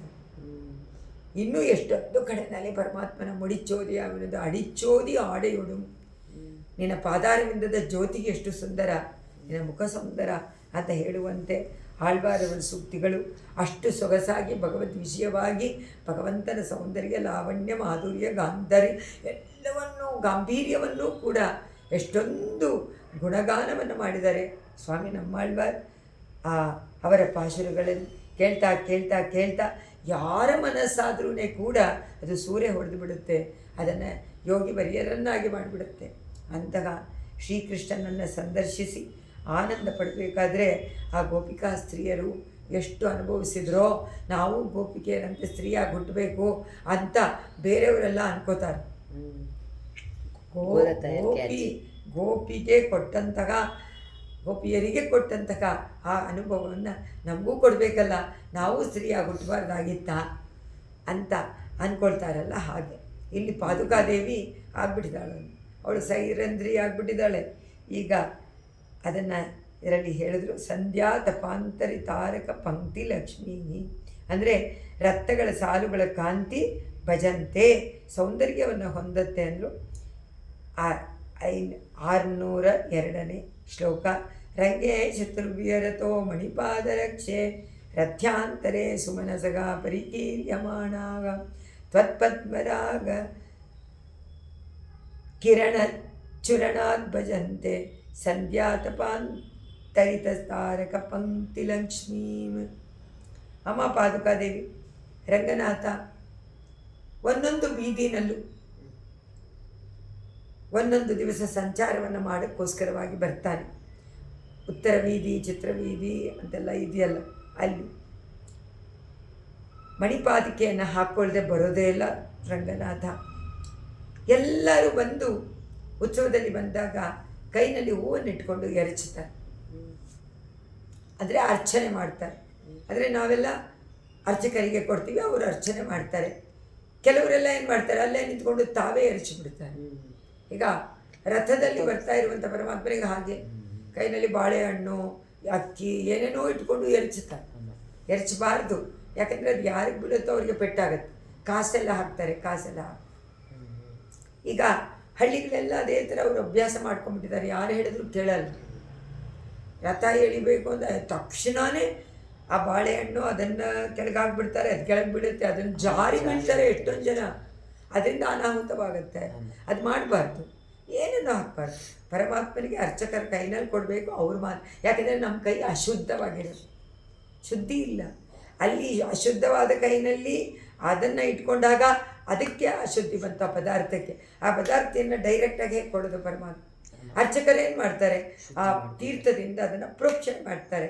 ಆ ಪ್ರೋಕ್ಷಣೆ ಮಾಡಿ ಶುದ್ಧಿ ಮಾಡಿ ಆಮೇಲೆ ಪರಮಾತ್ಮನಿಗೆ ಸಮರ್ಪಣೆ ಮಾಡ್ತಾರೆ.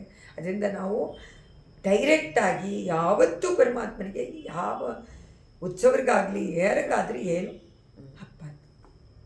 ನಾವೇ ಇಲ್ಲೇ ಗರ್ಭಗುಡಿ ಇದೆ ಅಂತ ಹೇಳಿ ಹೀಗೆ ಅರ್ಚನೆ ಮಾಡೋದು ತಪ್ಪು. ಮಾಡುವ ಏನು ಮಾಡಬಾರ್ದು. ಅದರಿಂದ ಅಪಚಾರಗಳು ಉಂಟಾಗಿ ಇದೆಲ್ಲ ಮಾಡಬಾರ್ದು ಅಂತಾರೆ ದೇವಸ್ಥಾನದಲ್ಲಿ. ಎಷ್ಟೊಂದು ವಿಷಯಗಳನ್ನು ನಾವು ಮಾಡದೇ ಇರುವಂಥದ್ದು ಪಟ್ಟಿ ಮಾಡಿ ಇಟ್ಟಿದ್ದಾರೆ, 64 ಮಾಡಬಾರ್ದು ದೇವಸ್ಥಾನ. ನಾವು ಯಾವಾಗಲೂ ತುಂಬ ಭಕ್ತಿಯಿಂದ, ಪ್ರೇಮದಿಂದ, ಶ್ರದ್ಧೆಯಿಂದ ಇದ್ದಾಗ ಆ ಜ್ಞಾನ ಎಲ್ಲ ನಮಗೆ ಗೊತ್ತಾಗತ್ತೆ. ಯಾರಿಂದ ಮೂಲಕವೋ ಜ್ಞಾನ ಬರುತ್ತೆ. ಆಗ ಮಾಡದೇ ಇರ್ತೀವಿ, ಆಗ ಪಾಪ ಉಂಟಾಗೋದಿಲ್ಲ. ಅದಕ್ಕೋಸ್ಕರನೇ ಶಾಸ್ತ್ರವನ್ನು ತಿಳ್ಕೋಬೇಕು. ತಿಳ್ಕೊಂಡಾಗ ನಾವು ಆ ಕೆಲಸವನ್ನು ಮಾಡೋದಿಲ್ಲ, ಪಾಪ ಉಂಟಾಗುವಂಥ ಕೆಲಸ. ಅದೇ ಥರನೇ ದೇವಾಲಯದಲ್ಲಿ ನಾವು ಯಾವ ರೀತಿ ನಡ್ಕೊಳ್ಬೇಕು, ಹೇಗಿರಬೇಕು, ಏನು ಮಾಡಬಾರ್ದು ಅನ್ನೋದನ್ನು ತಿಳ್ಕೊಂಡಾಗ ಅದನ್ನು ನಾವು ಮಾಡದೇ ಇದ್ದಾಗ ನಮಗೆ ಪಾಪ ಬರೋದಿಲ್ಲ, ಪರಮಾತ್ಮನಿಗೆ ಪ್ರೀತಿ ಉಂಟಾಗುತ್ತೆ. ಅದರಿಂದ ಹಾಗೆ ನಡ್ಕೊಳ್ಬೇಕು. ಇಲ್ಲೇ ಹೇಳ್ತಾರೆ, ನಿನ್ನ ಕೆಂಪು ರತ್ನಗಳ ಕಾಂತಿ ಹರಡಿಬಿಟ್ಟಿದೆ. ಇದು ಸಂಧ್ಯಾ ತಪಾಂತರಿತ ಸಂಜೆಯ ಹೊಂಬಿಸಿಲು ಇರುತ್ತೆ. ಸಂಧ್ಯಾಕಾಲ ಉಂಟಾಗಿದೆ. ಆಗ ಆ ಚೆನ್ನಾಗಿ ಆ ಸಾಲುಗಳ ಸೌಂದರ್ಯವನ್ನು ಅದು ವರ್ಣನೆ ಮಾಡುತ್ತೆ. ಅದೇ ಥರ ಕಾಣಿಸುತ್ತಲ್ವ ಆಕಾಶದಲ್ಲಿ ಸಂಧ್ಯಾಕಾಲದಲ್ಲಿ. ಅದನ್ನು ಹೇಳ್ತಾರೆ, ಆ ಹೂಗಳನ್ನು ತಂದು ಎರಚುತ್ತಾರೆ. ಆ ಪುಷ್ಪಗಳ ಮೇಲೆ ನಿನ್ನ ಕಿರಣಗಳು ಬೀಳುತ್ತೆ, ಕೆಂಪು ರತ್ನಗಳ ಕಿರಣಗಳು. ಆ ಕಾಂತಿ ಬಿದ್ದರೆ ನೋಡೋಕ್ಕೆ 2 ಕಣ್ಣು ಸಾಲದಂತೆ ಇರುತ್ತೆ. ಬಿಳಿ ಪುಷ್ಪ ಬರುತ್ತೆ, ಕೆಂಪು ಕಾಂತಿ ಅದ್ರ ಮೇಲೆ ಬೀಳುತ್ತೆ. ನೀವು ನಾಟಕ ನೃತ್ಯ ಎಲ್ಲ ನೋಡಿರ್ತೀರ ಸ್ಟೇಜಲ್ಲಿ. ಅವ್ರೇನು ಮಾಡ್ತಾರೆ, ಒಂದೊಂದು ಸತಿಗೂ ಆ ಬೆಳಕಿಗೆ ಕಲರ್ ಪೇಪರ್ ಹಾಕ್ತಾರೆ. ಸೊ ಸ್ಟೇಜ್ ಎಲ್ಲ ಬ್ಲೂ ಆಗುತ್ತೆ, ಸ್ಟೇಜ್ ಎಲ್ಲ ಗ್ರೀನ್ ಆಗುತ್ತೆ. ಇವಾಗ ಅದನ್ನು ಇಮ್ಯಾಜಿನ್ ಮಾಡ್ಕೊಳ್ಳಿ. ನಿಮಗೆ ಪದ್ಮರಾಗ ಕಾಂತಿ ಯಾತಕ್ಕೆ ಎಲ್ಲ ಕಡೆಯಲ್ಲೂ ಹರಡಿದೆ ಅಂತಾರಲ್ಲ, ಹೇಗೆಂದರೆ ಇದನ್ನು ಇಮ್ಯಾಜಿನ್ ಮಾಡ್ಕೊಳ್ಳಿ. ಇವಾಗ ಅರ್ಥ ಆಗುತ್ತಲ್ವ? ಲೈಟ್ಗಳದ್ದು ಫ್ಲ್ಯಾಶ್ ಲೈಟ್ಗಳನ್ನು ಇಟ್ಟಿರ್ತಾರೆ, ಅದ್ರ ಮೇಲೆಲ್ಲ ಗ್ರೀನು ಕೆಂಪು ಆ ಶೀಟ್ಗಳನ್ನು ಕವರ್ ಮಾಡಿದಾಗ ಪೂರ್ತಿ ಬಣ್ಣ ಬಣ್ಣವಾಗಿ ಕಾಣಿಸುತ್ತೆ. ಅದೇ ಥರ ಪಾದುಕೆಯ ರತ್ನಗಳ ಆ ಸಾಲುಗಳು ಒಂದೊಂದು ಕಾಂತಿಯನ್ನು ಕೊಟ್ಟಾಗ ಸುಂದರವಾದ ಒಂದು ಇದನ್ನು ಉಂಟು ಮಾಡುತ್ತೆ. ಸ್ಟೇಜಲ್ಲಿ ಕಲರ್ಫುಲ್ಲಾಗಿ ಕಾಣುವಂತೆ ಪರಮಾತ್ಮ ಎನ್ನುವಂಥ ರಂಗನಾಥನ ಪಾದಾರವಿಂದದಲ್ಲಿರುವಂಥ ಪಾದುಕೆ ಒಂದು ವರ್ಣಮಯವಾದ ಕಾಂತಿಯನ್ನು ಅಲ್ಲಿ ರಚನೆ ಮಾಡ್ತಾಳೆ.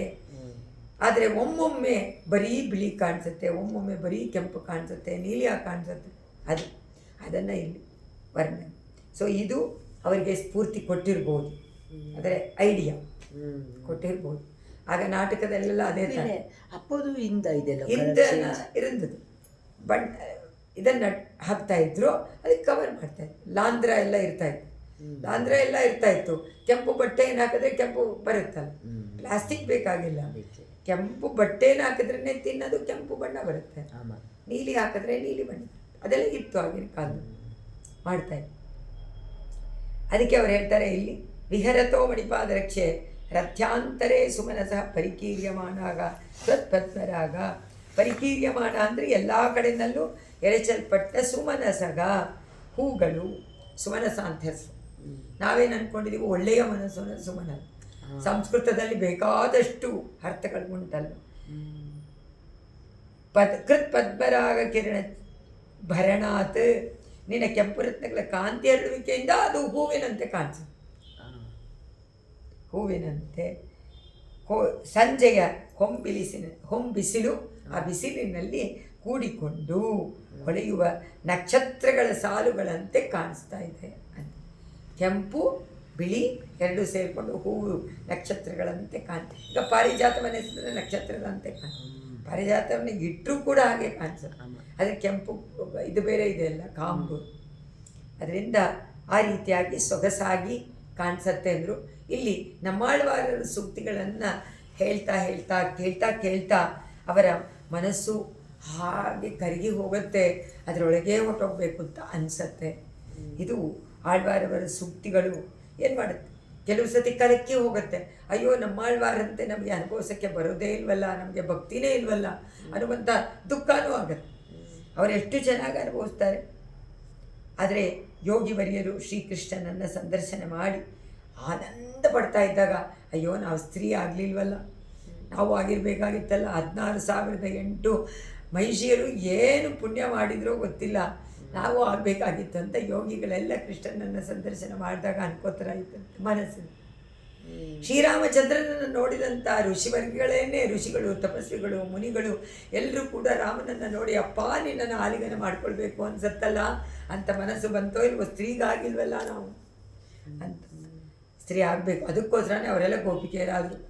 ಗೋಪಿಕೆಯರನ್ನು ಅದಕ್ಕೋಸ್ಕರನೇ ಆಂಡಾಳ್ ಅನುಕರಣ ಮಾಡ್ತಾಳೆ. ಗೋಪಿಯರ ಭಾವನೆ, ಅವರ ಮುಗ್ಧ ಭಕ್ತಿ, ಅವರ ಸಂಪೂರ್ಣವಾದ ಸಮರ್ಪಣಾ ಭಕ್ತಿ ಇದೆಯಲ್ಲ, ಅದು ಬೇರೆ ಯಾರಿಗಲ್ಲೂ ಇಲ್ಲ.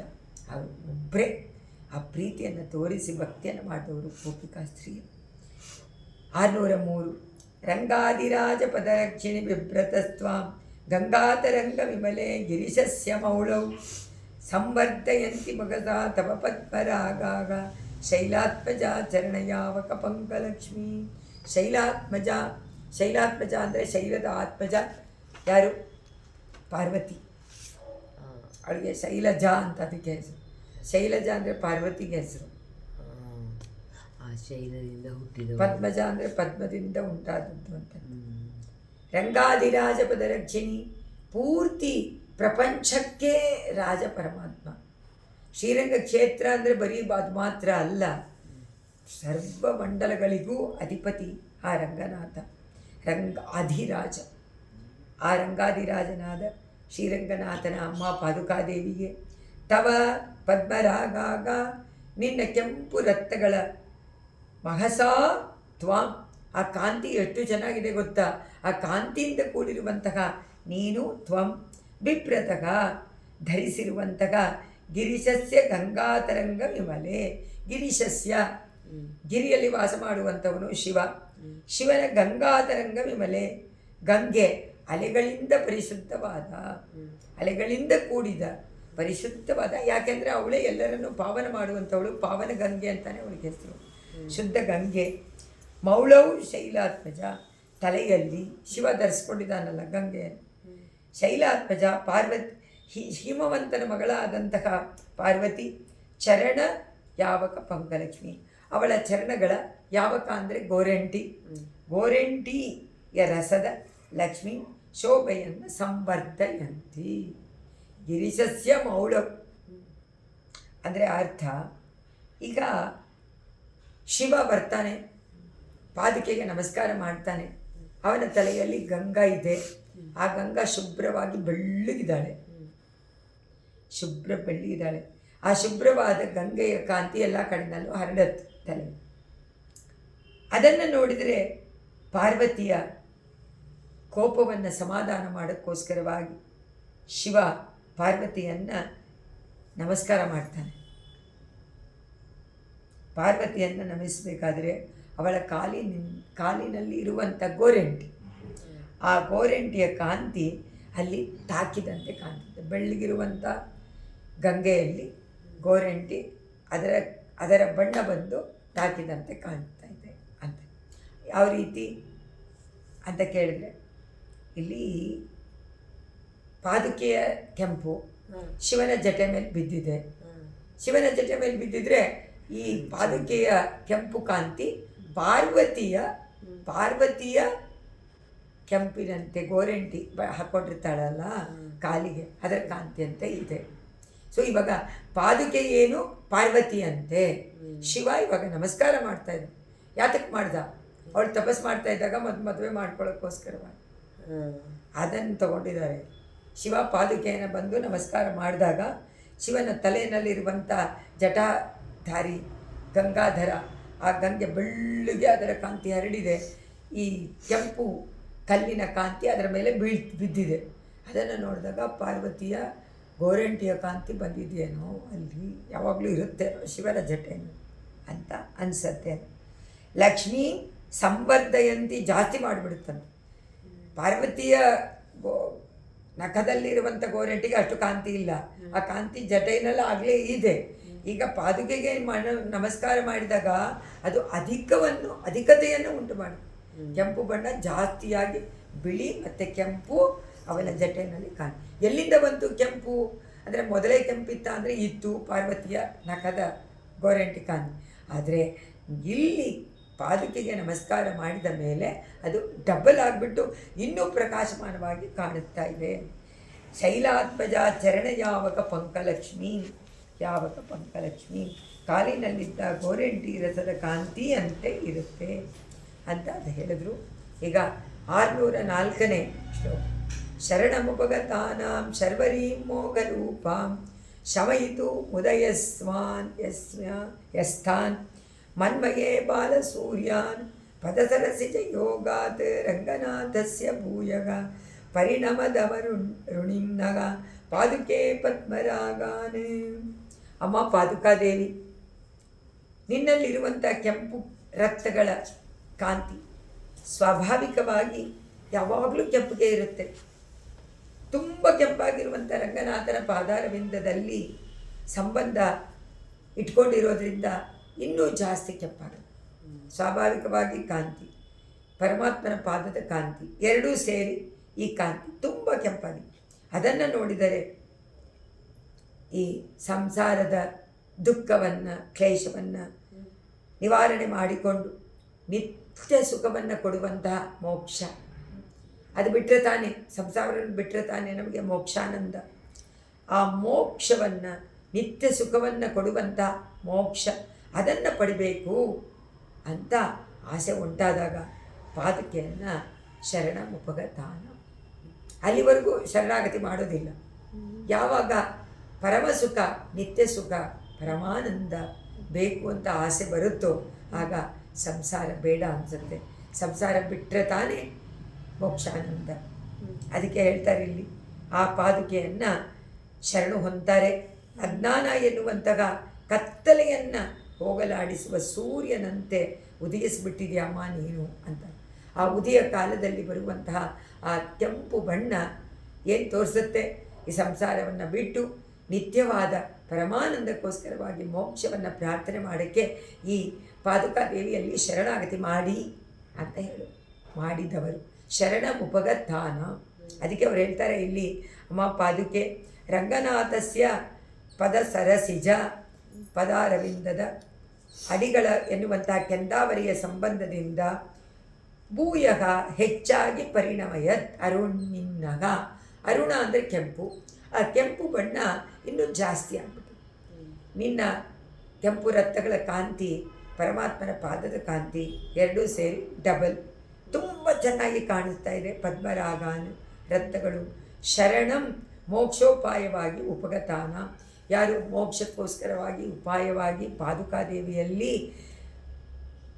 ಶರಣಾಗತಿಯನ್ನು ಮಾಡ್ತಾರೋ ಅಂತಹ ಶರಣಾಗತಿ ಮಾಡಿ ಮೋಕ್ಷ ಸಿಕ್ಕೇ ಸಿಗತ್ತೆ ಅಂತ ನಂಬಿರ್ತಾರೋ ಆ ನಂಬಿದವರಿಗೆ ಮೋಹರೂಪಾಂ, ಮೋಹ ಇಲ್ಲದೆ, ಆದರೆ ಮೋಹರೂಪ ಯಾವುದು? ಈ ಸಂಸಾರ. ಈ ಸಂಸಾರ ಅವರಿಗೆ ಮೋಹವನ್ನು ಉಂಟು ಮಾಡುತ್ತೆ. ಉಂಟು ಮಾಡದೇ ಇರುವಂತೆ ಮೋಹರೂಪ ಬಂದಾಗ ನಿಮಗೆಲ್ಲಿ ಮೋಕ್ಷ ಬೇಕು ಅಂತ ಅನಿಸುತ್ತೆ. ಇದೇ ಚೆನ್ನಾಗಿದೆಯಲ್ಲ, ಸಂಸಾರವೇ ಇಷ್ಟು ಸುಂದರವಾಗಿದೆ, ಯಾತಕ್ಕೆ ಮೋಹರೂಪ ಬರಬೇಕು? ಅದು ಮೋಹ ಬರದೇ ಇರುವಂತೆ ಆಗಬೇಕಾದ್ರೆ ಪಾದುಕಾದೇವಿಯಲ್ಲಿ ಶರಣಾಗತಿ ಮಾಡಿದವರಿಗೆ ಅವರಿಗೆ ಆಸೆ ಉಂಟಾಗತ್ತೆ. ನಂಬಿದವರಿಗೆ ಮೋಹರೂಪ ಒಳ್ಳೆಯ ವಿಚಾರಗಳ ಅರಿವಿಲ್ಲದಿಕ್ಕೆ ಅರಿವು ಇಲ್ಲದೆ ಇರೋದ್ರಿಂದ ಅವರು ಅಜ್ಞಾನದಿಂದ ಕೂಡಿರೋದ್ರಿಂದ ಮೋಹದಿಂದ ಸಂಸಾರವೇ ಸುಖ ಅಂತ ನಂಬಿಬಿಡ್ತಾರೆ. ಆದರೆ ಯಾರು ಅದನ್ನು ನಂಬೋದಿಲ್ವೋ ಅದು ಶರ್ವರಿ, ಅದು ರಾತ್ರಿ, ಅದು ತಮಸ್, ಅದು ಅಜ್ಞಾನ ಅಂತ ಅಂದ್ಕೊಳ್ತಾರೋ ಅದನ್ನು ಶಮಯ ಮಾಡೋದಕ್ಕೆ, ಅದನ್ನು ನಿವಾರಣೆ ಮಾಡಬೇಕಾದ್ರೆ ಉದಯಸ್ಥಾನ್, ಉದಯದಲ್ಲಿ ಅಂದರೆ ಉದಯ ಪರ್ವತದಲ್ಲಿ ಉದಯವಾಗುವಂಥ ಸೂರ್ಯ, ಆ ಸೂರ್ಯನ ಮನ್ಮಹೆ. ಇದು ಖಂಡಿತವಾಗಿ ಕತ್ತಲೆ ಎನ್ನುವಂಥ ಅಜ್ಞಾನವನ್ನು ನಿವಾರಣೆ ಮಾಡುವಂಥ ಸೂರ್ಯನ ಕಾಂತಿಯಂತೆ ನಿನ್ನ ಕಾಂತಿ ಅವರಿಗೆಲ್ಲ ಆ ಮೋಹವನ್ನು ಬಿಡಿಸಿ ಮೋಕ್ಷಕ್ಕೋಸ್ಕರವಾಗಿ ಶರಣಾಗತಿಯನ್ನು ಮಾಡಿದವರಿಗೆ ಆ ಮೋಹ ಉಂಟಾಗದಂತೆ ನೀನು ಮಾಡ್ತೀಯಾ, ಅಂದರೆ ಕಳೀತೀಯ, ಅಜ್ಞಾನವನ್ನು ದೂರ ಮಾಡ್ತೀಯ ಅಂತ ಅರ್ಥ. 605ನೇ ಶ್ಲೋಕ. ಹರಿಪದ ಚರಣಾಂ ರುಚಿರಾಣಾಂ ಪಾದುಕೆ ತಾವಕಾನಾಂ ಅರುಣಮಣಿಗಣಾನಾಂ ನೂನಮರ್ಧೇಂದು ಮೌಲಿಹಿ ಪ್ರಣತಿ ಸಮಯ ಲಗ್ನಾಂ ವಾಸನಾಮೇವ ದತ್ತೆ ಕಲಮಕಣಿಶಕಾಂತಿ ಸ್ಪರ್ಧಿನಿ ವಿಚ್ಚಟಾಭಿಹಿ.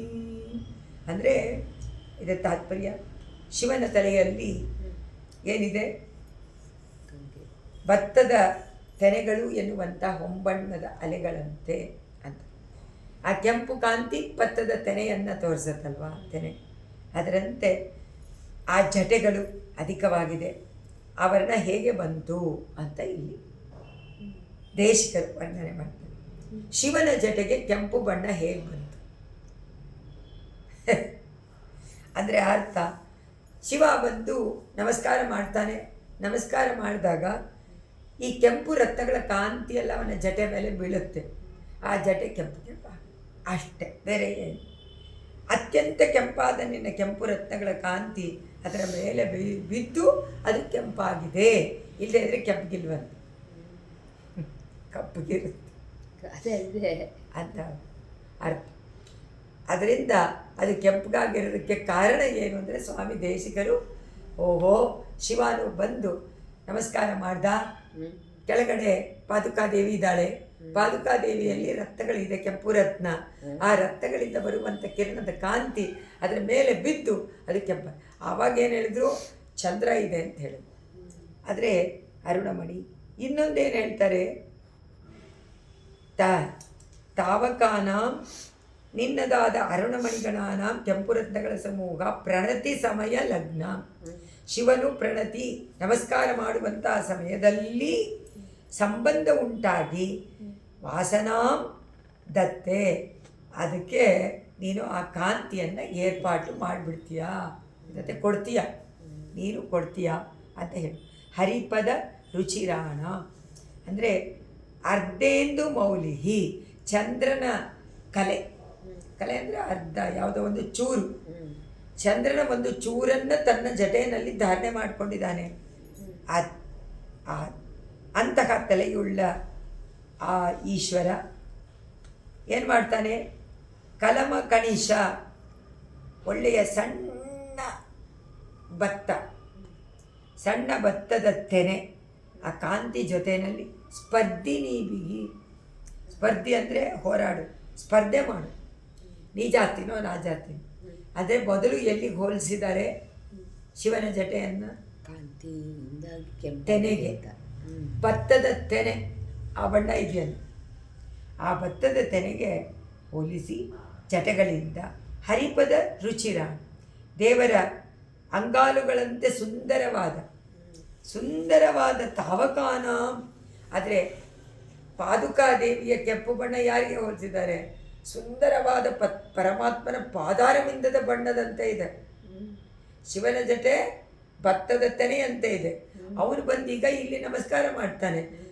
ಪಾದುಕಾದೇವಿಯ ರಕ್ತಗಳ ಕಾಂತಿ ಪರಮಾತ್ಮನ ಪಾದದ ಕಾಂತಿಗಿಂತ ಜಾಸ್ತಿ, ಅದನ್ನು ಸೇರಿಸ್ಕೊಂಡು. ಅದರಿಂದ ಇವಾಗ ಶಿವನ ಜಟೆ ಏನಾಯಿತು, ಪರಮಾತ್ಮನ ಪಾದಕಾಂತಿ, ರಕ್ತಗಳ ಕಾಂತಿ, ಭತ್ತದ ಕಾಂತಿ ಎಲ್ಲೋ ಸೇರಿಬಿಟ್ಟು ಶಿವನ ಜಟೆ ಹೆಂಗೆ ಕಾಣಿಸುತ್ತೆ, ಒಳ್ಳೆ ಅಗ್ನಿಯಂತೆ ಕೆಂಪು ರತ್ನಗಳ ಕಾಂತಿ ಸೇರಿಕೊಂಡು ಆ ಜಟೆಗಳು ಸ್ಪರ್ಧೆ ಮಾಡ್ತಾ ಇದೆಯಂತೆ. ನೋಡು ಅಂತ ಹೇಳಿ ಇದರಲ್ಲಿ ಆ ಕೆಂಪು ಪದ್ಮರಾಗದ ಕಾಂತಿಯನ್ನು ವರ್ಣನೆ ಮಾಡಿದರೆ. ಇದು 25ನೇ ಶ್ಲೋಕ. ಈ ಪದ್ಧತಿನಲ್ಲಿ ಇನ್ನು 5 ಶ್ಲೋಕ ಐತೆ, 30 ನಾಳೆ ನೋಡೋಣ.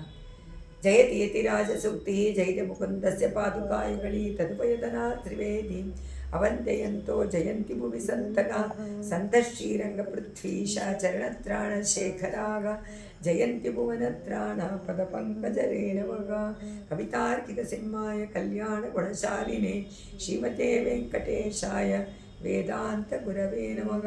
ಸರ್ವಂ ಶ್ರೀಕೃಷ್ಣಾರ್ಪಣಮಸ್ತು.